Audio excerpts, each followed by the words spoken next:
திருப்பரங்குன்றம் தொகுதியில் திமுக வேட்பாளர் சரவணன் வேட்புமனு தாக்கல் செய்ய செல்லும் காட்சியை தற்போது நேரலையில் பார்க்கலாம்.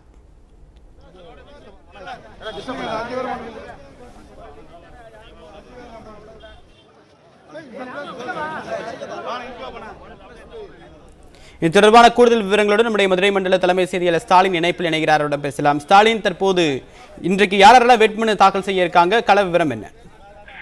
தேவா, மதுரை திருப்பரங்குன்றம் இடைத்தேர்தலுக்கான வேட்புமனு கடந்த 2 நாட்களுக்கு முன்பு துவங்கிய நிலையில் பிரதான கட்சிகளில் ஒன்றான திமுக தன்னுடைய வேட்பாளரான டாக்டர் சரவணனை முன்னிறுத்தியது. அவர் சற்று நேரத்திற்கு முன்பாக திருநகர் 3வது பேருந்து ஸ்டாப்பில் இருந்து அங்கிருந்து ஊர்வலமாக வந்து தற்பொழுது திருப்பரங்குன்றம் தாலுகா அலுவலகத்தில் மனு தாக்கல் செய்வதற்காக வந்திருக்கிறார். அவருடன் திமுகவினுடைய துணை பொதுச் செயலாளர் பெரியசாமி, அதே போல திமுகவுடைய முக்கிய நிர்வாகிகள், தென் மாவட்டத்தை சேர்ந்த முக்கிய நிர்வாகிகள் உடன் வந்திருக்கிறார்கள்.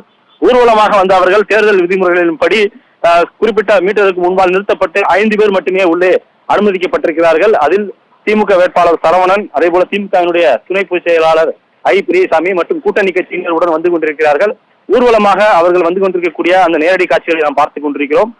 அவர் சரியாக 11 மணி அளவில் வேட்புமனு தாக்கலானது துவங்க இருக்கக்கூடிய நிலையில் முன்கூட்டியே அவர் அங்கிருந்து ஊர்வலமாக புறப்பட்டு தற்போது வந்திருக்கிறார். வேட்புமனு தாக்கல் துவங்குவதற்கு முன்பாக அவரை உள்ளே அனுமதிக்கிறார்களா அல்லது உள்ளே வந்த பின்பாக அவர் சிறிது நேரம் காத்திருந்து வேட்புமனுவை தாக்கல் செய்கிறாரா என்பது தொடர்பான விவரங்களை இன்னும் சற்று நேரத்தில் தெரிய வரும்.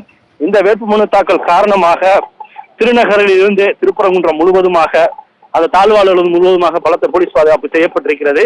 3 அடுக்கு பாதுகாப்பை கடந்துதான் வேட்புமனு தாக்கல் செய்ய வேண்டிய ஒரு சூழலில் தற்போது வேட்பாளர் சரவணன் வந்து கொண்டிருக்கிறார். தேவா,